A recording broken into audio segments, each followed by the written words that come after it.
Welcome to This Explainer. Today, we're jumping right into a fascinating inverted hero's journey.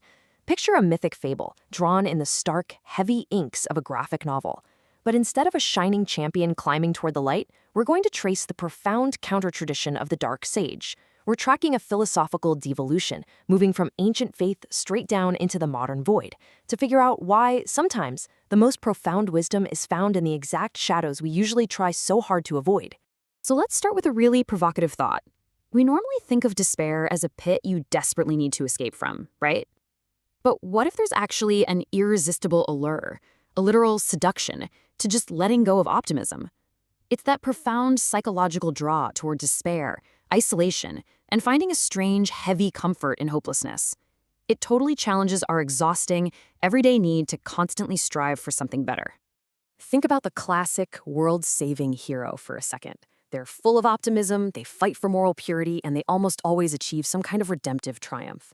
Now contrast that with the anti-hero of our fable, the Dark Sage.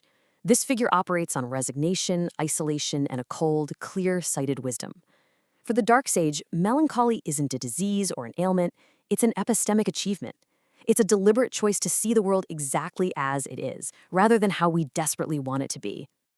Here's the roadmap for our descent today. We'll start with the seduction of melancholy, then look at biblical wisdom and grief, the existential burdens of freedom, surrendering to the void, and we'll wrap up with the true price of clarity. Section 1. The seduction of melancholy. So why would anyone willingly choose the shadows?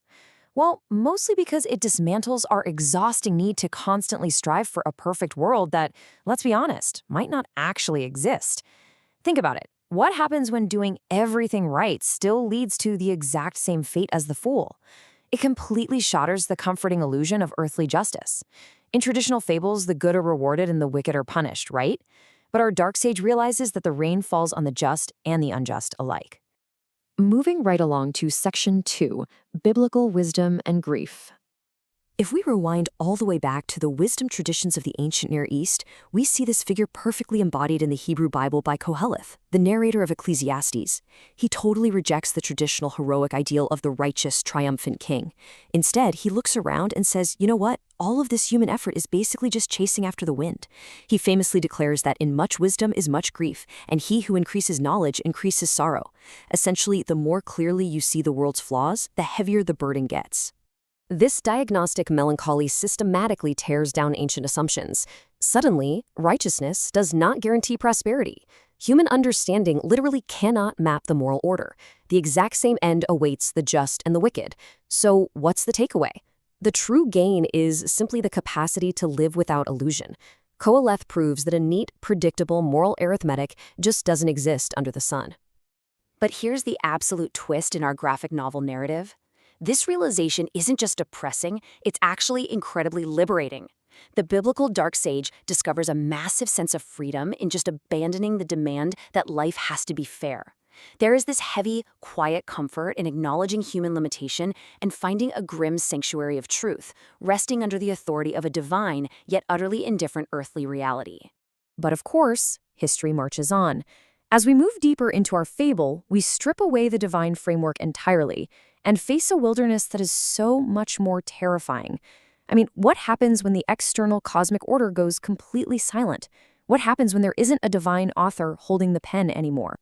Which brings us to Section 3, the existential burdens of freedom. Our descent moves inward as we hit the 19th and 20th centuries. Here, we run into anxiety or angst. Now, we're not just talking about getting butterflies in your stomach before public speaking. This is the profound philosophical mood where you experience the absolute groundlessness of all inherited meanings. Without a pre-written destiny or a cosmic script, the individual is just crushed by the agonizing burden of having to create their very own self from scratch. Enter the existential Dark Sage. We're talking about figures like Kierkegaard's Night of Despair or Nietzsche's Lonely Free Spirit. Unlike the traditional hero outfighting physical villains, this sage retreats into the quiet ache of isolation.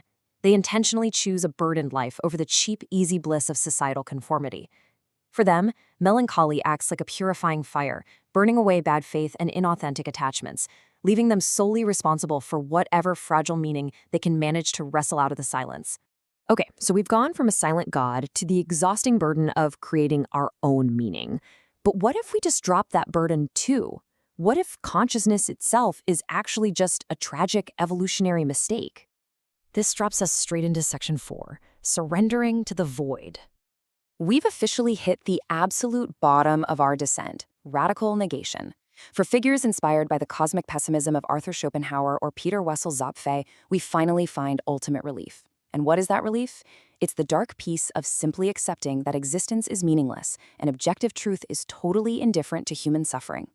The heroic project of meaning-making that the existentialists fought so hard for, it's finally exposed as just an absurd, exhausting distraction. Because our consciousness generates needs that the world literally cannot satisfy, the nihilistic dark sage completely abandons the urge to even look for meaning. Instead, they just sit back and calmly observe the theater of existence with a really cool observational detachment. By giving up every obligation to hope, justify, or fix existence, they find true serenity. The void isn't scary anymore. It becomes the only honest place to dwell. Finally, we reach section 5, the price of clarity. Looking back at this whole counter-tradition, from the ancient wisdom traditions of the Near East through the 19th century existentialism, right down into modern nihilism, what's incredible is that despair is never treated as just a temporary roadblock. It is a very deliberate journey away from comforting fictions. If you look at how this maps out, you can see how the source of anxiety progressively shifts inward. Back in the biblical era, the anxiety was about earthly injustice, and the sage found diagnostic relief. By the existential era, the anxiety shifted to absolute freedom, resolved through authentic isolation. And ultimately, in the nihilistic era, consciousness itself is the problem, leading to this profound, calm detachment. The seduction of melancholy requires the sage to willingly pay a heavy price through what is basically ultimate metaphysical disarmament. Step 1. Refuse those comforting fictions of justice or purpose. Step 2. Completely abandon the exhausting obligation to hope. And step 3. Achieve a lucid resignation that grants them a really unique kind of spiritual authority. They're trading the shiny illusion of redemption for absolute, uncompromising clarity. As we wrap up today's explainer, I want to leave you with a final, provocative question to chew on. Is this seduction of melancholy just a tragic surrender, or is it actually the only truly honest way to live in a silent universe? When the pressure to be constantly optimistic gets just a little too heavy, maybe the void is waiting there to offer you its quiet comfort. Keep questioning the narratives, and we'll see you next time.